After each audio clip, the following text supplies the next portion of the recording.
Ototipane Otipna mawuita luongo nyinga Tomini jeri Notonga wero siepa Eriko wudalego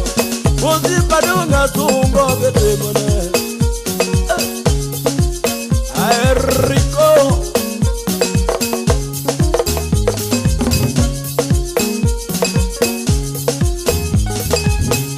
Otipa dunga luongo nyinga Yeno dunga tungo higa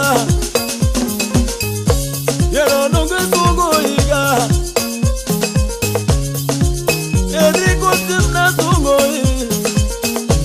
Oye ni amara munga Eriko timna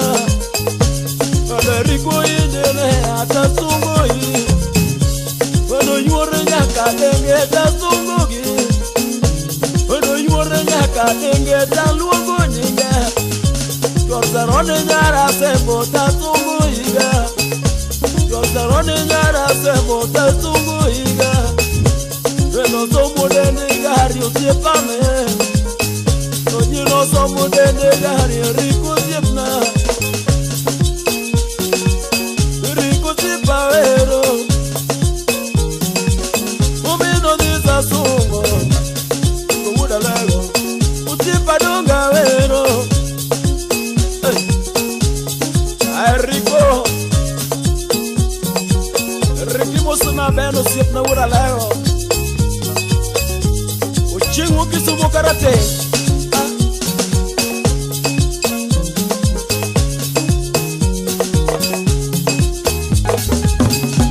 Kiwumi hawiru hui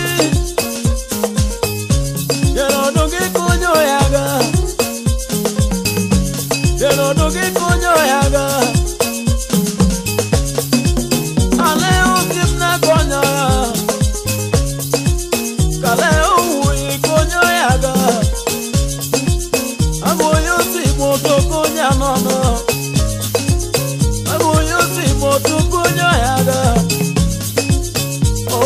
Pesa comía no, oye no golo pesa comía ya, y ni amara mungo taluro sana, ole rico y ni taluro iga, o miro de agua tungo y, o golo pesa comía ya, o golo pesa comía ya ga, domini jeri. Vero siepa, no kiga oro, Eriko siepa vero, usiepa uda lego, manu uda Christian,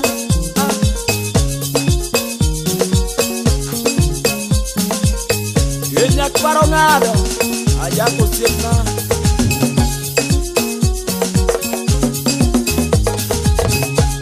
Hey, urotan. Yo Eriko sipa luongo nyinga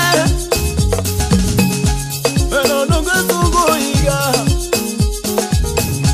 Yeno nunga tungo higa Eriko sipa luongo nyinga Eriko hui kasungo Eriko injene atawero hi Zarone nyara sebo talugo nyinga Olunga ode turwa kanano Lunga ode turwa koya Bene ode rwa koya ga paka inya Bene ode rwa koya ga paka inya Odo rwa komana odo tamapimo Omine nyeri Kina vero siepa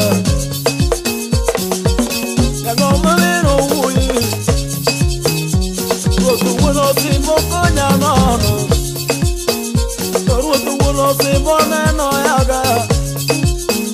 Torutu wono simbi konya ya Hey I woulda lego I did woulda yama He wants to know this today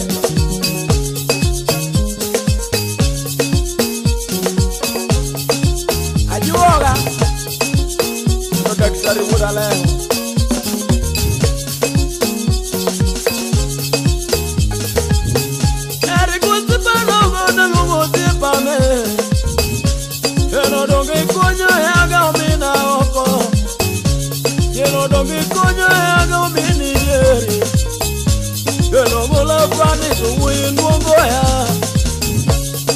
donga donja le go torwa ko ya da donga donja le go torwa ko ya Rosero nyara se bogirwa ko ya Rosero nyara se borwa ko ya da donga yudo nyaka dengerwa ko ya da donga yudo nyaka dengerwa ko ya Kado manyajo tubarwa ko ya Simba donga ero Jangoma wiro siema Rico Ya kuku jogo Mana kuku wono kuku Ayo tibli choinga Aduogo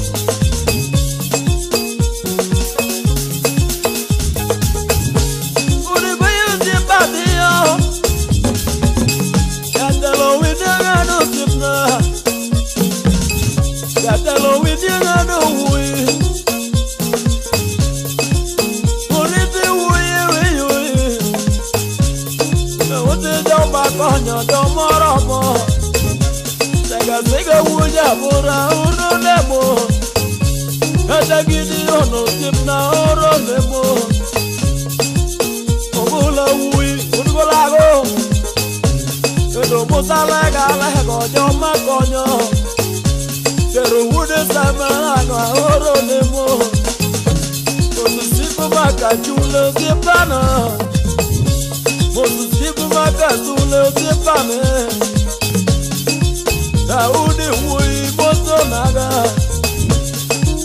Daudi sipna moto hui Ile wonda kebo da moto hui Moto kelo sipanaga Ode bayo sipa Niko korawe Yono rito sipa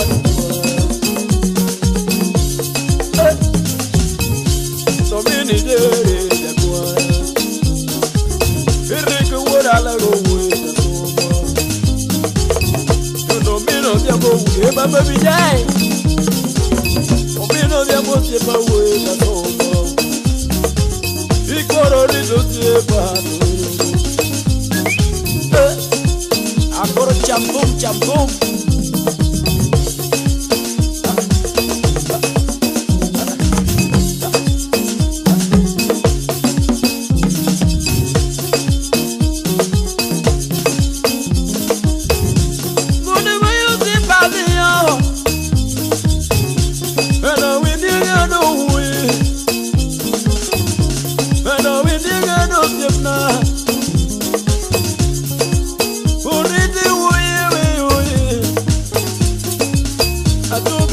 Padonga mozo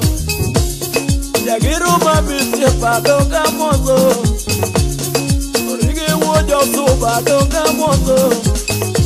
Kato hindi wojo su padonga mozo